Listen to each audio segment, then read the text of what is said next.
Ce soir, nous avons donc notre, si je ne me trompe, nous sommes donc le 22 avril 2014 et nous allons commencer le 9e cours sur l'épître de Paul aux Romains. La fois passée, si vous vous souvenez, nous avions parlé donc de la loi et c'était très important d'expliquer que la loi était là pour nous montrer qu'il était absolument impossible de plaire à Dieu par la loi, et qu'elle avait été donnée de surcroît pour nous montrer qu'il était impossible à quiconque sur cette terre de pouvoir mettre cette loi en pratique par ses propres forces. Je fais immédiatement une parenthèse très intéressante et importante de toute façon. Comme vous savez, nous partons maintenant depuis Pâques qui s'est terminé, nous partons maintenant vers la fête de Shavuot, donc Pentecôte. Les 50 jours qui viennent nous séparent de la Pentecôte. Et cette Pentecôte, évidemment, est excessivement importante, puisque le jour de Pentecôte, qu'est-ce que cette fête? Je demandais il y a juste, pas plus tard qu'avant-hier, lorsque j'étais dans une église brésilienne à Bruxelles et où j'enseignais sur Pâques, et je leur posais une question, je leur demandais mais qu'est-ce que c'est Pentecôte pour vous?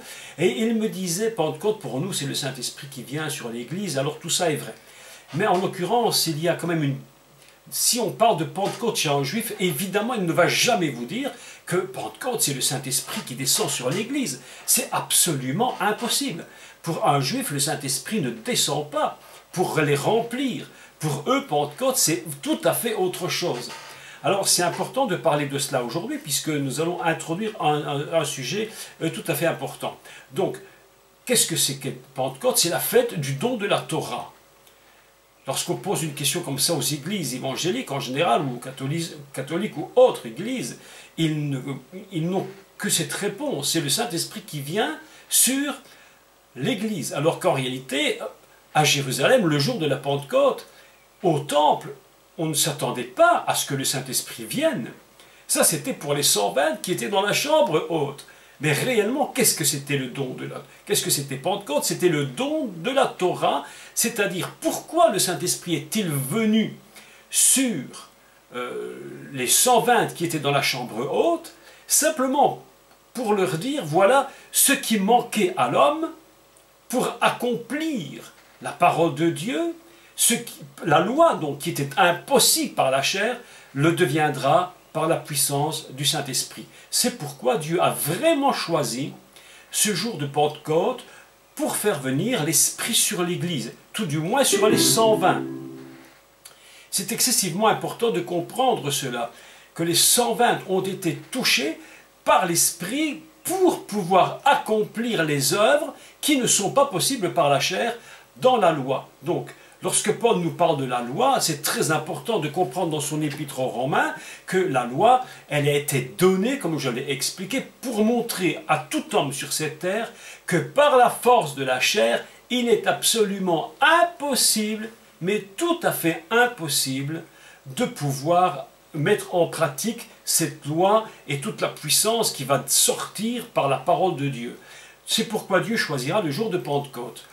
Donc, aujourd'hui, le thème que nous allons développer, qui est très très important, c'est continuer le principe de qu'est-ce que la loi, qu'est-ce que la grâce, et qu'est-ce que la justification. Voilà un terme que Paul va faire entrer dans son épître, dans sa lettre, et il va parler de justification. Mais pour parler de justification par la foi, il va falloir qu'il nous explique qu'est-ce que c'est cette foi et comment elle fonctionne. Moi, personnellement, lorsque j'étais beaucoup plus jeune, je me suis posé, et je ne sais pas si vous étiez un peu comme moi, mais je me suis posé énormément de questions sur la foi.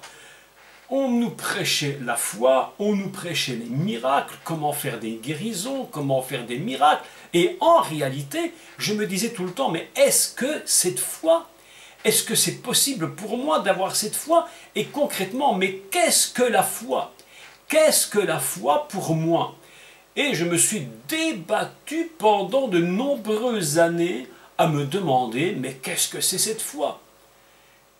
Je voyais certains serviteurs de Dieu capables de faire des miracles.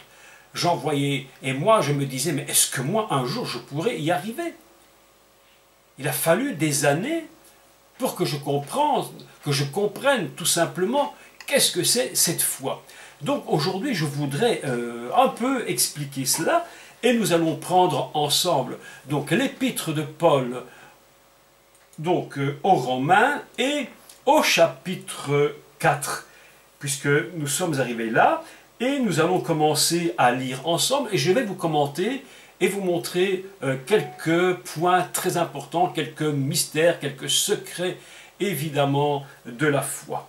Alors, lisons ensemble, si vous avez votre Bible, je vous laisse le temps de prendre votre Bible, ou de quoi écrire, si vous voulez écrire, un crayon, quoi que ce soit, et puis nous allons ensemble commencer, et nous allons comprendre l'exemple que Paul va prendre. Vous avez remarqué que Paul, comme je vous l'ai expliqué, développe un thème, et c'est très important d'apprendre à développer des thèmes. Lorsque nous sommes des prédicateurs, des enseignants, Paul va développer un thème, et pour cela, il va placer chaque point les uns après les autres.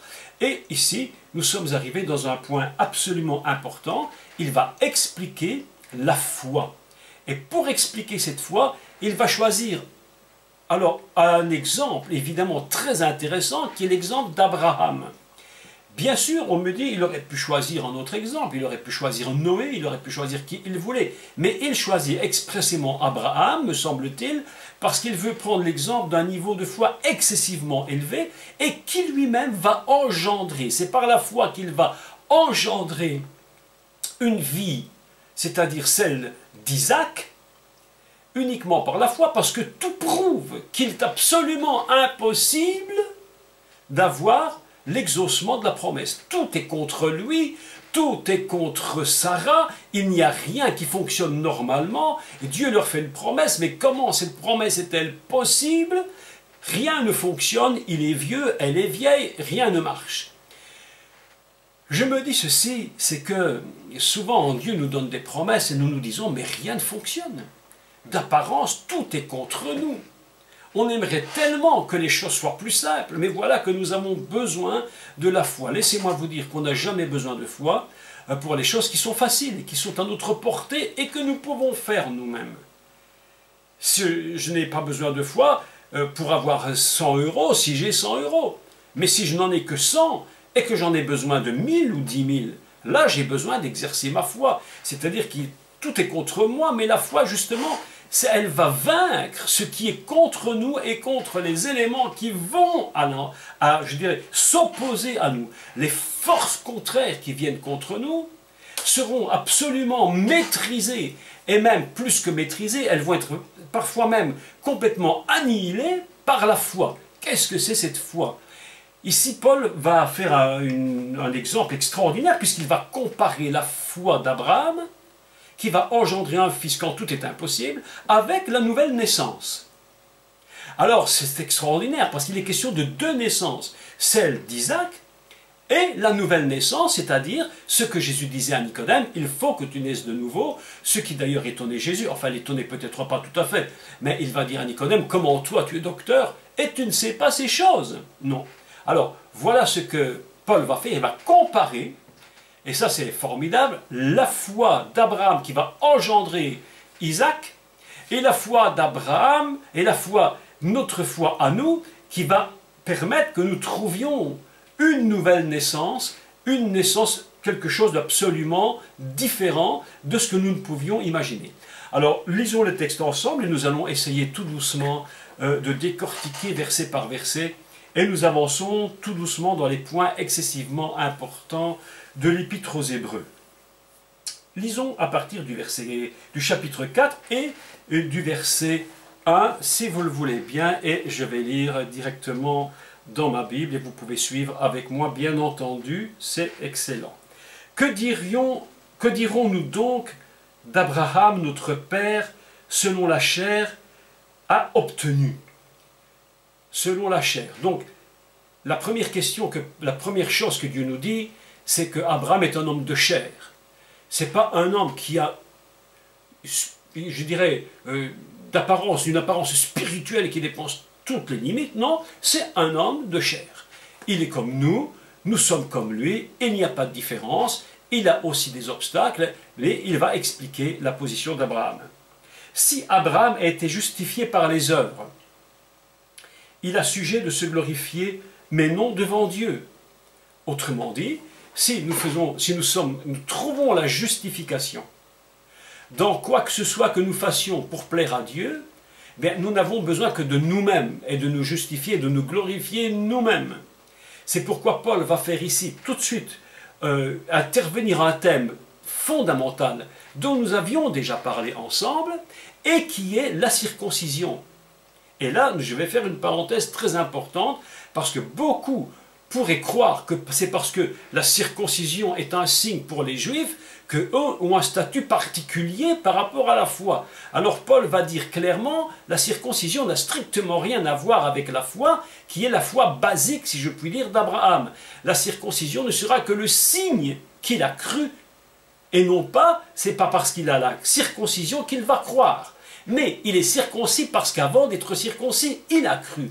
C'est-à-dire qu'on n'est pas justifié par l'œuvre de la circoncision, mais l'œuvre de la circoncision n'est que l'image qu'un jour nous avons cru et que nous avons perdu quelque chose de notre propre force, comme je l'ai expliqué dans le domaine de la circoncision dans les semaines précédentes, pour pouvoir obtenir quelque chose de Dieu et être justifié par lui. Et je continue au verset 3, « Car que dit l'Écriture ? Abraham crut à Dieu, et cela lui fut imputé à justice. » C'est très important ce petit verset. Abraham crut, et cela lui fut imputé à justice. C'est-à-dire que cela est imputé à justice, non pas parce qu'il a fait quelque chose, mais simplement parce qu'il a cru en Dieu. Lorsque nous croyons, le Seigneur voit en nous cette capacité, cette volonté et ce désir de nous accrocher à la parole qu'il nous a dit, et c'est cette parole-là qui va produire le miracle, et nous n'avons nullement besoin de faire quoi que ce soit. Le départ n'est pas une œuvre, mais le départ c'est de croire.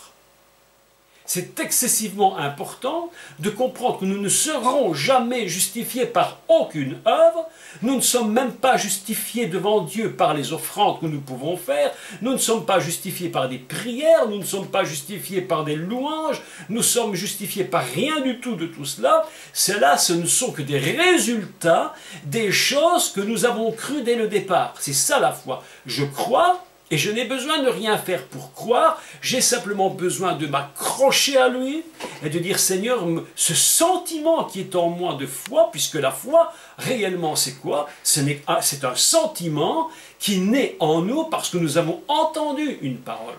C'est ce que Paul va dire d'ailleurs. Il va déclarer tout simplement, qu'est-ce que la foi? La foi vient de ce qu'on entend. Et il ne dit absolument pas, la foi vient de ce qu'on fait. Ce qu'on fait n'est le résultat que de ce que j'ai entendu. Autrement dit, je n'ai besoin que d'une chose, c'est de m'accrocher et d'entendre.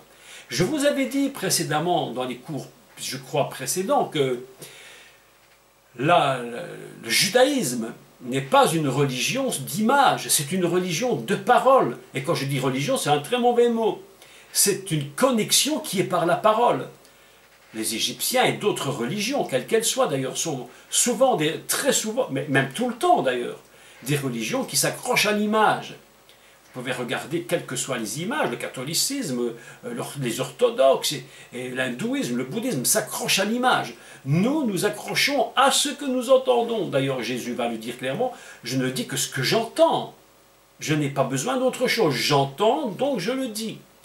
La foi est fondée sur ce que nous entendons. C'est pourquoi il est dit, car, que dit l'Écriture, Abraham crut à Dieu et cela lui fut imputé à justice. Il a cru et il n'avait pas besoin des œuvres pour croire.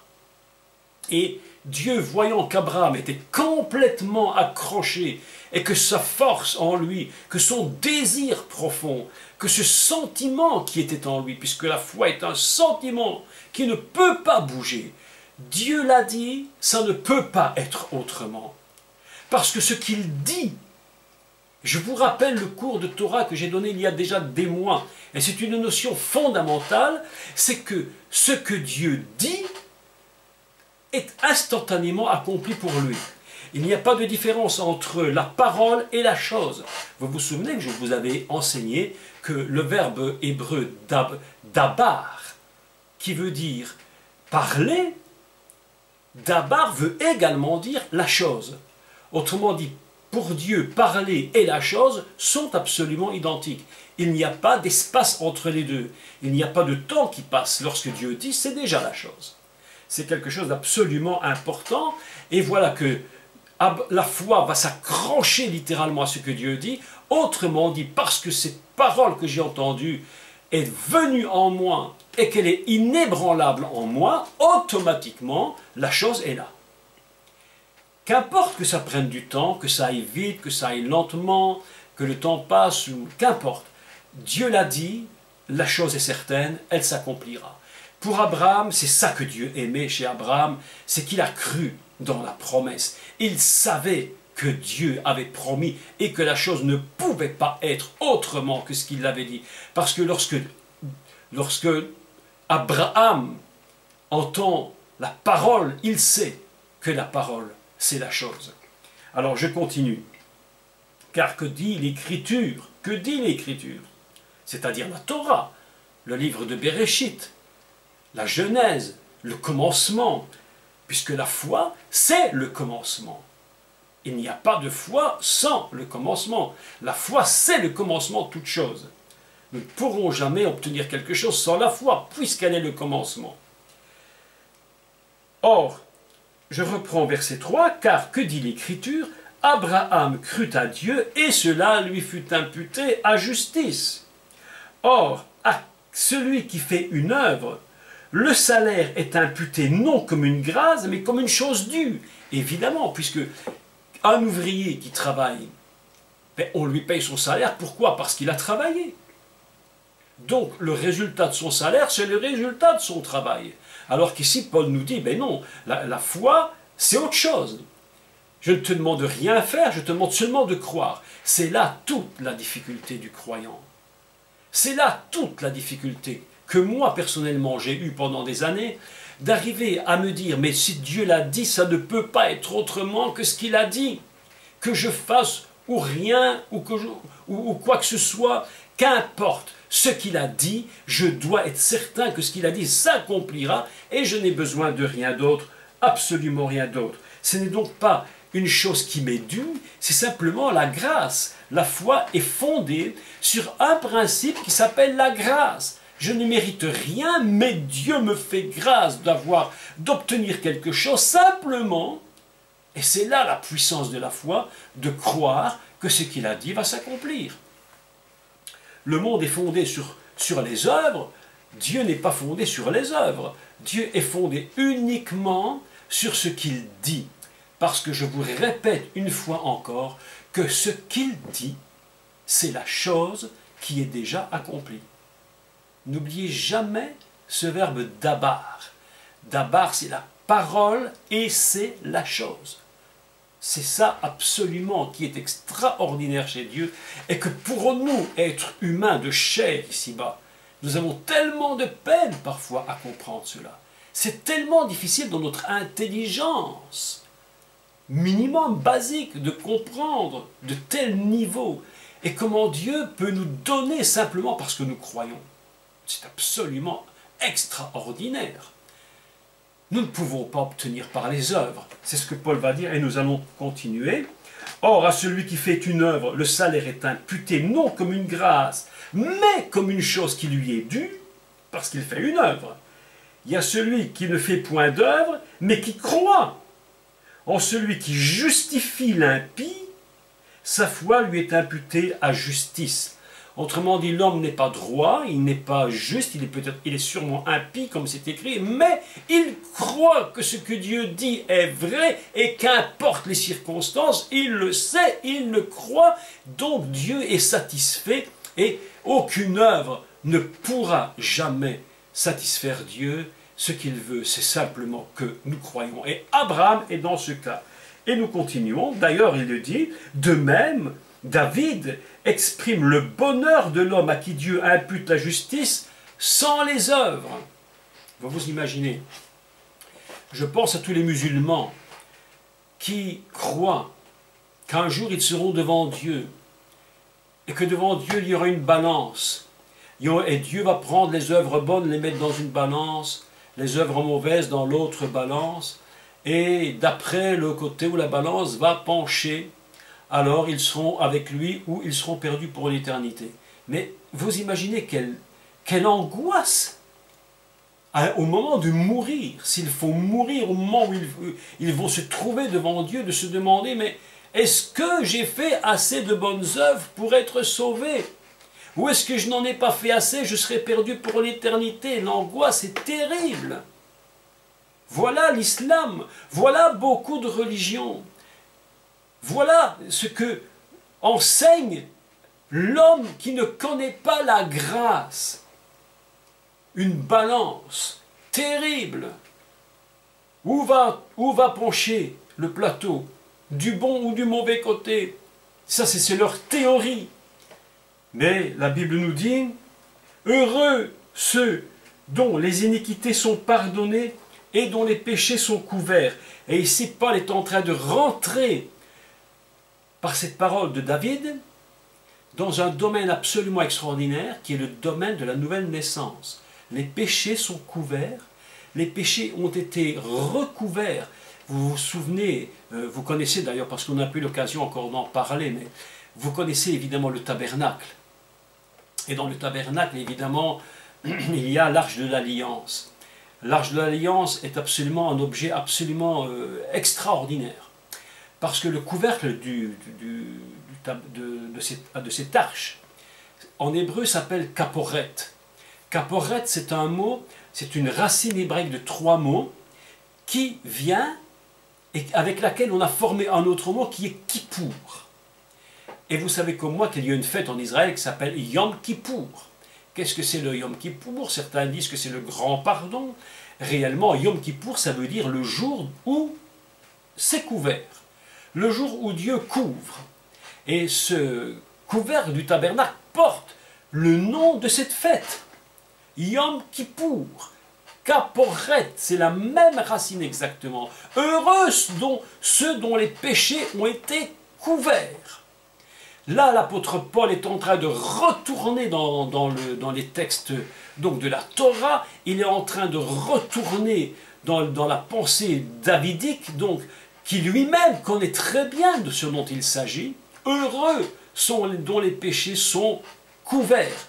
Voilà ce qu'est vraiment la joie d'un homme. Ce n'est pas d'essayer de croire qu'il est sauvé, mais c'est de le savoir. D'ailleurs, Paul va le dire plus tard. Sachez que, parce que beaucoup de chrétiens ne le savent pas, beaucoup de chrétiens supposent que. Il dit, considérez-vous comme. Voilà des formes, des textes dont nous allons reparler dans les semaines qui viennent. Savoir que, se considérer comme. Nous n'avons rien à faire que de savoir et de nous considérer comme morts que nous étions et aujourd'hui comme vivants. Heureux ceux dont les péchés ont été couverts. Voilà un texte absolument formidable, couvert, kaporet, kippour. Nous sommes en train ici de parler en réalité d'une des fêtes de l'Éternel qui est la 6e fête, la fête du pardon. Rappelez-vous que cette fête du pardon, c'est la 6e fête, et que cette 6e fête, c'est le 6e jour, représente le 6e jour. Et le 6e jour, c'est le jour de l'homme. Heureux ceux dont les péchés sont pardonnés, les iniquités, et dont les péchés sont couverts. Heureux l'homme à qui le Seigneur n'impute point son péché. Et nous sommes en train de passer ici, avec l'apôtre Paul, dans un autre domaine que celui d'une naissance physique d'Abraham qui va donner Isaac, Yitzhak, mais nous sommes ici en train de passer dans une autre dimension de foi qui est de passer de l'homme impie à l'homme qui sera sauvé, c'est-à-dire une nouvelle naissance. Ce que Dieu veut pour nous, c'est que nous soyons une nouvelle naissance. Il ne veut pas que nous soyons comme hier, et nous allons l'expliquer plus tard. Le but de Dieu n'est pas d'arranger l'homme. Le but de Dieu, c'est pas essayer que l'homme soit un peu meilleur qu'est-ce qu'il n'était hier. Le but de Dieu, c'est de recommencer un homme nouveau. Et ça, ce sera tout le thème de l'Épître aux Romains qui aura lieu un peu plus tard dans les chapitres qui viennent. Et je continue. Ce bonheur n'est-il que pour les circoncis, c'est-à-dire pour les Juifs, ou est-il également pour les incirconcis? Voilà une question très importante que Paul soulève. Et il va expliquer maintenant les différences de temps qui existent entre Abraham avant et puis Abraham après la circoncision. C'est très important de comprendre ce principe, parce que après la circoncision, vous savez que le nom était changé. Avant la circoncision, Abraham n'était pas circoncis encore et il avait eu Ishmaël. Donc, je vous demande de réécouter les cours que j'avais donnés à ce sujet. Je continue.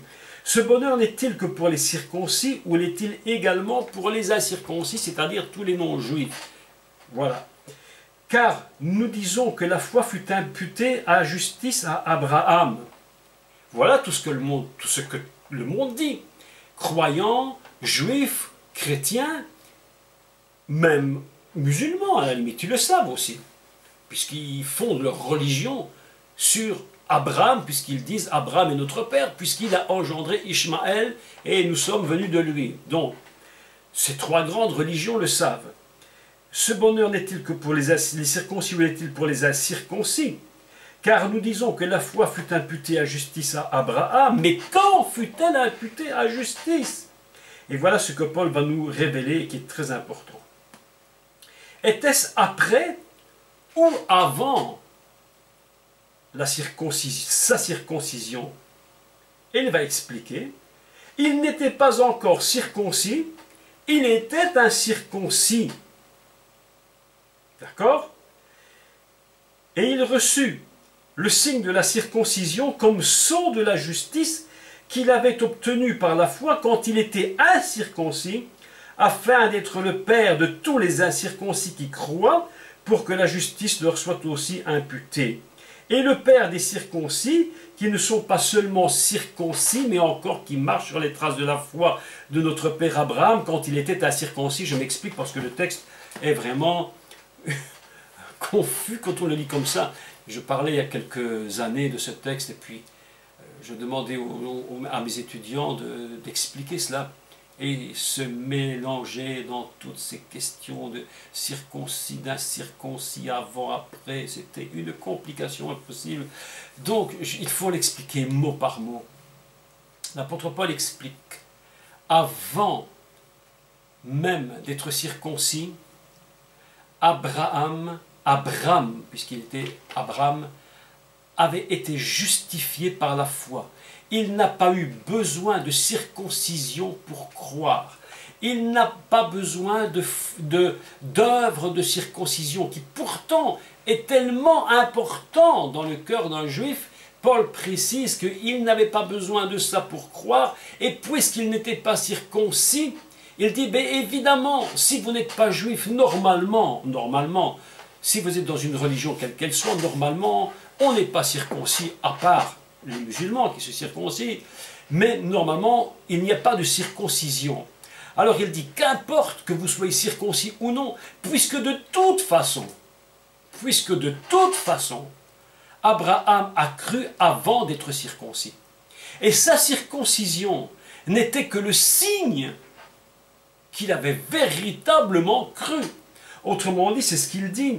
Il reçut le signe de la circoncision comme un sceau, quelque chose qui était marqué, comme une finalité de sa foi. Je voudrais vous dire en hébreu, il y a une lettre hébraïque qui est très importante, et qui s'appelle le sceau, la marque, la signature. Cette lettre s'appelle le tav. Le tav, c'est la dernière lettre de l'alphabet hébreu. La première, je l'avais déjà dit, c'est le Aleph, c'est-à-dire le commencement de toute chose. Et le sceau, ça signifie la signature, la marque, c'est la dernière lettre, le Tav. C'est ce qu'on va appeler en réalité le commencement et la fin, l'alpha et l'oméga en grec. La vérité absolue, c'est le commencement et la fin d'une chose. Ce qui plaît à Dieu, c'est justement le commencement et la fin d'une chose. D'ailleurs, le mot émet, qui veut dire la vérité, émet c'est la vérité, commence par Aleph, termine par Tav. C'est-à-dire, qu'est-ce que la vérité absolue? C'est le commencement de toute chose et la fin de toute chose, la marque définitive. Et Paul va dire clairement ici qu'il reçut le signe de la circoncision comme un sceau de la justice. Autrement dit, cette circoncision va marquer définitivement pour Abraham le signe qu'il a cru. Autrement dit, Paul va dire, eh bien voilà, aujourd'hui, il n'était pas circoncis quand il a cru, mais la circoncision n'était que le signe de sa foi. Aujourd'hui, que nous dit Paul? Il va nous dire que nous sommes circoncis dans notre cœur. Nous avons la conviction, nous avons la marque de Dieu en nous. Vous avez la marque de Dieu en vous par la conviction que met en vous le Saint-Esprit, que ce que vous avez commencé de croire sera terminé parce que la vérité, c'est émettre le commencement et la fin.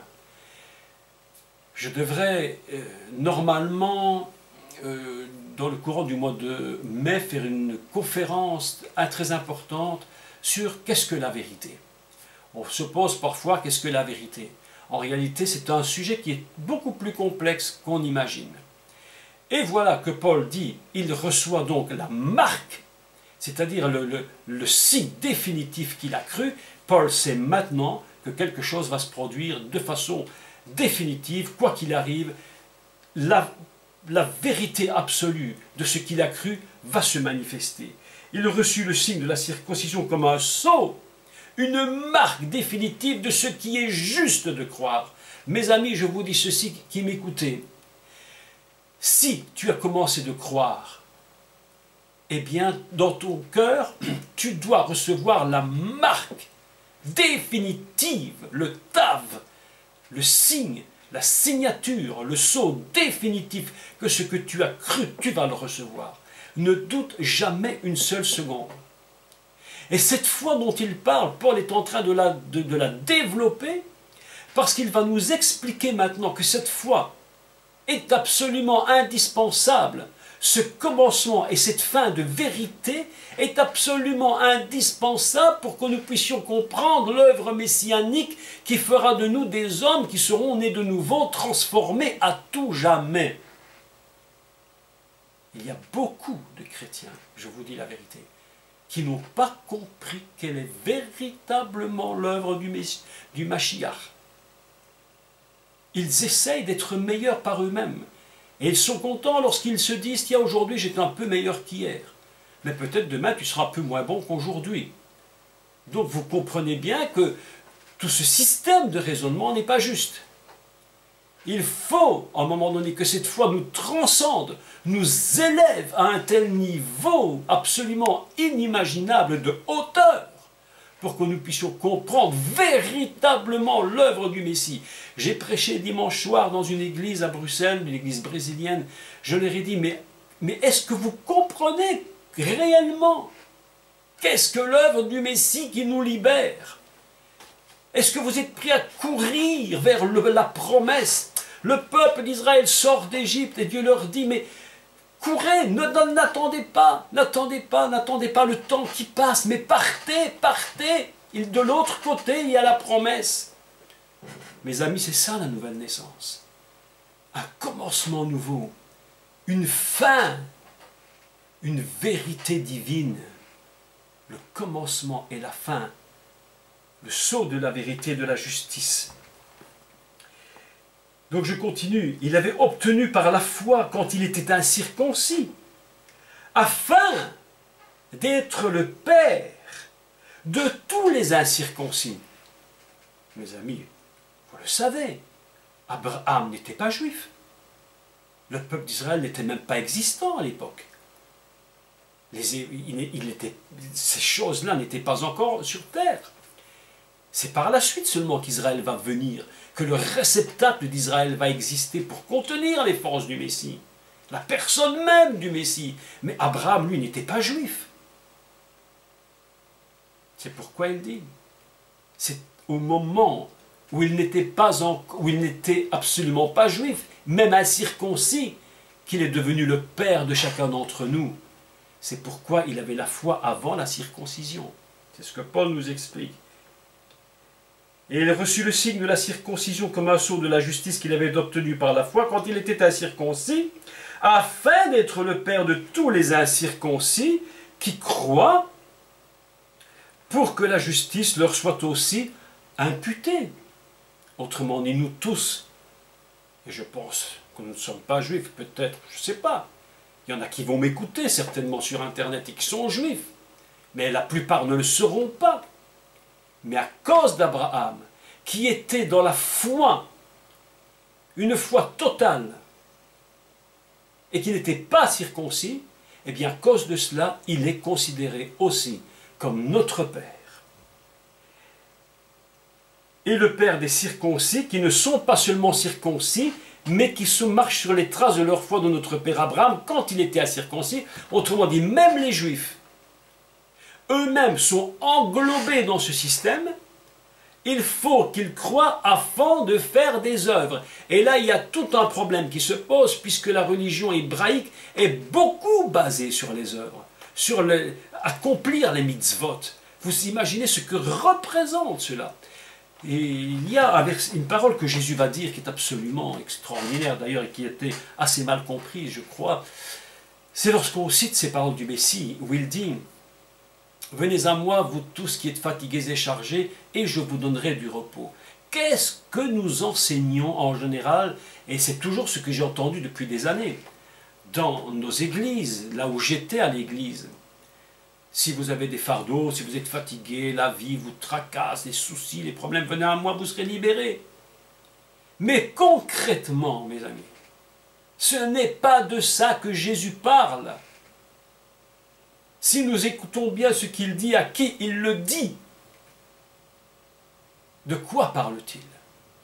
Venez à moi, vous tous qui êtes fatigués et chargés. Vous n'en sortez pas, vous n'arrivez pas à réussir, vous n'arrivez pas à obtenir ce que vous voudriez obtenir. Il parle de la fatigue, des œuvres de la loi. Venez à moi, vous tous qui êtes fatigués par la loi, par la pratique des mitzvot pour essayer de gagner quelque chose. Il dit, venez à moi, libérez-vous de cela, parce que ces choses ne pourront jamais vous donner la paix. Ce que vous avez besoin, ce n'est pas de cela, c'est de la foi et de la grâce. Venez à moi, vous tous qui êtes fatigués et chargés de la loi, des mitzvot et de tout ce que vous mettez, que vous rajoutez. Et d'ailleurs, le Messie le dira très clairement. Il dira, vous avez rajouté des œuvres d'hommes, vous avez rajouté des lois d'hommes, et vous demandez aux gens de porter des lois que vous-même, vous ne pouvez même pas porter. Et le peuple est ainsi chargé, fatigué, usé. Et le Messie leur dit, venez à moi, moi je vous libère. Parce que moi, je suis la foi par excellence. Si vous demeurez en moi, croyez, demeurez en moi, je vous libère de cela. Tout est accompli en moi. L'œuvre du Messie, c'est de nous libérer de toute œuvre qui ne pourront jamais, jamais nous emmener auprès de Dieu, jamais lui plaire. Ça ne pourrait être utile, les œuvres que nous pourrons faire ne seront utiles que si, dès le départ, nous avons véritablement été libérés de la loi et que nous ne vivons que dans la grâce. C'est ce que Paul est en train de leur expliquer ici. Et c'est pourquoi je relis la fin. Donc, il marche sur les traces de la foi de notre Père Abraham quand il était encore incirconcis. Donc, en Israël, évidemment, et je ne critique rien, je dis seulement ils ont mis beaucoup d'accent sur ces choses, beaucoup d'accent sur la circoncision, comme si le salut dépendait de cela, alors qu'en fait notre salut, notre naissance, notre vie en Dieu, notre vie en Christ ne dépend que de notre foi, ne dépend que de ce que nous avons entendu. La foi vient de ce que j'entends et non pas de ce que je fais, non pas de ce que je suppose. Il y a trop de chrétiens qui supposent. Trop de chrétiens qui ne sont pas du tout prêts à comprendre ce que Dieu leur dit. Ils supposent. Ils s'imaginent que peut-être, alors que le Seigneur nous a dit que tout était accompli, ils supposent. Ils se disent peut-être demain ce sera mieux, peut-être demain je ferai moins de péché, je ne sais pas. Et leur marche est absolument détruite, j'allais dire carrément arrêtée parfois. Certains chrétiens ne grandissent jamais. Vous les retrouvez 20 ans après, exactement comme ils étaient, 20 ans auparavant. Pourquoi? Parce que quelque chose en eux n'a pas été compris.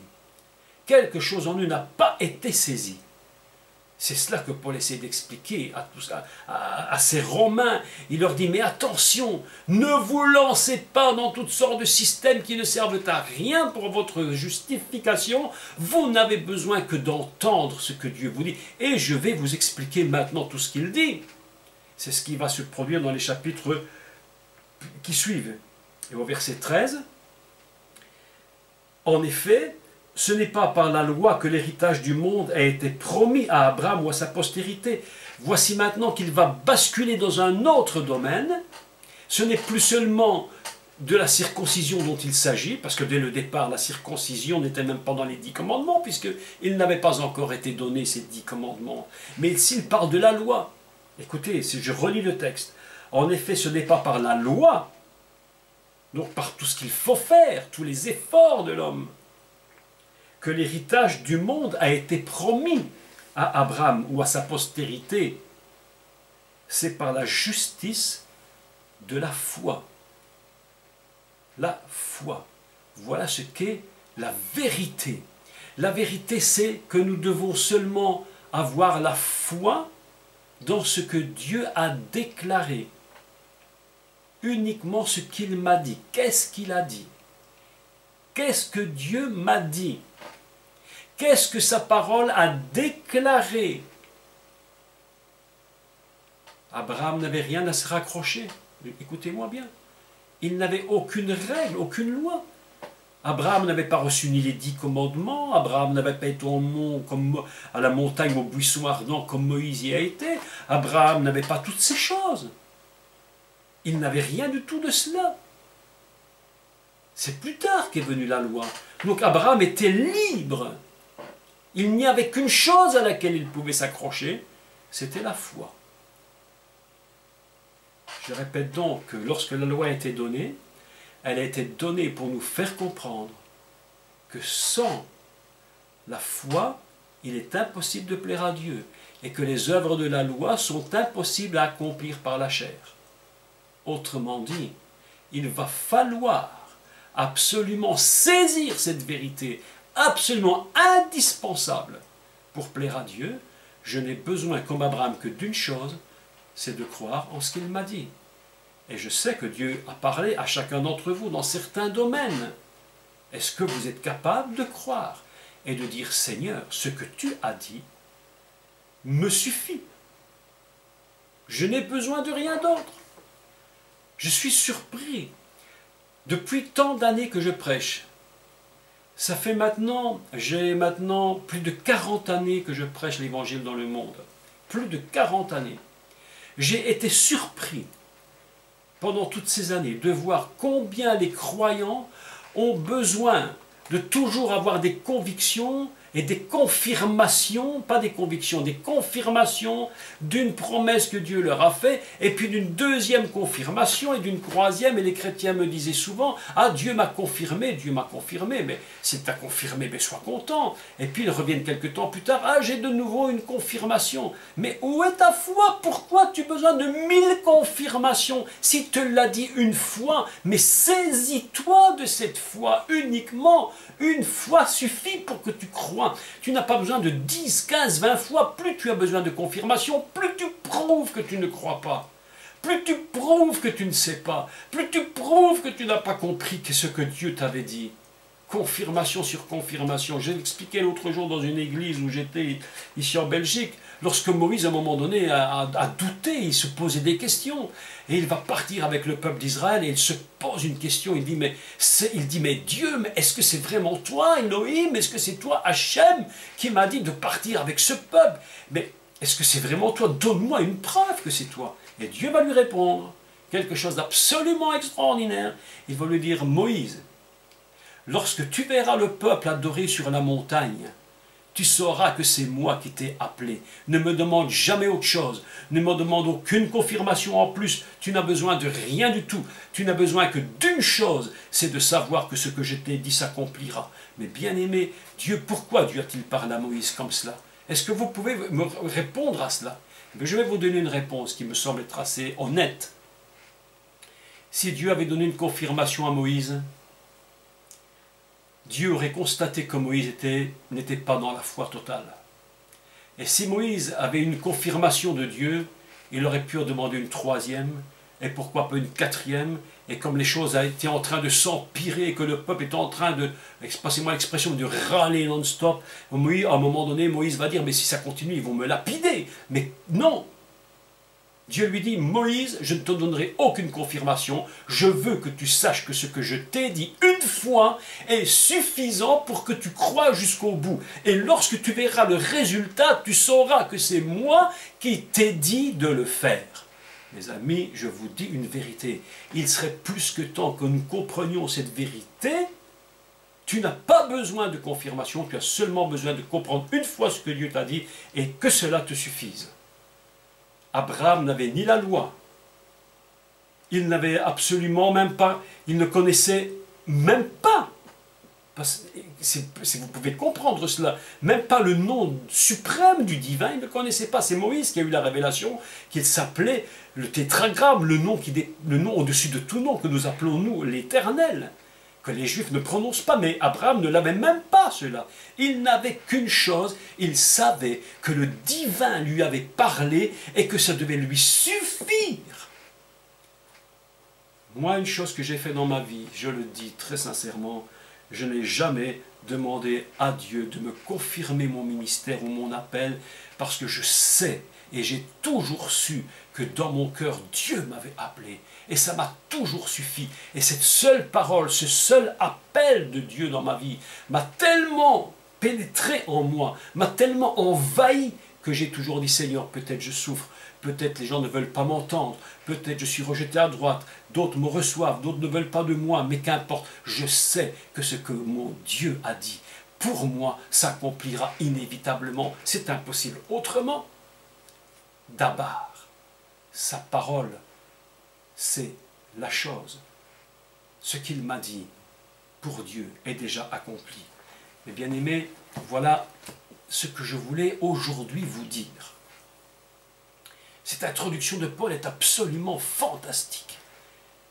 Par l'explication de cette foi d'Abraham, il va introduire après cela les notions fondamentales de l'œuvre de la croix pour nous montrer qu'il suffit de croire dans cette œuvre-là pour que nous ayons à comprendre, que nous ayons, nous, à la comprendre. C'est pourquoi Dieu dit, à travers David, de même David exprime le bonheur de l'homme à qui Dieu impute la justice sans les œuvres. Mes amis, aujourd'hui, que votre cœur ne se trouble point. Écoutez les paroles du Mashiach. Que votre cœur ne se trouble point. Croyez en Dieu, croyez en moi. Il n'a pas dit faites pour Dieu, faites pour moi. Il a dit croyez en Dieu, croyez en moi. C'est ça, mes amis, c'est ça la vérité. Je n'ai besoin de rien. Je n'ai besoin que de croire que ce qu'il m'a dit s'accomplira. J'ai les yeux fixés sur le Messie. J'ai les yeux fixés sur son œuvre. Il nous demande une chose, croire que son œuvre est totale et que sa parole est suffisante. Dis seulement un mot.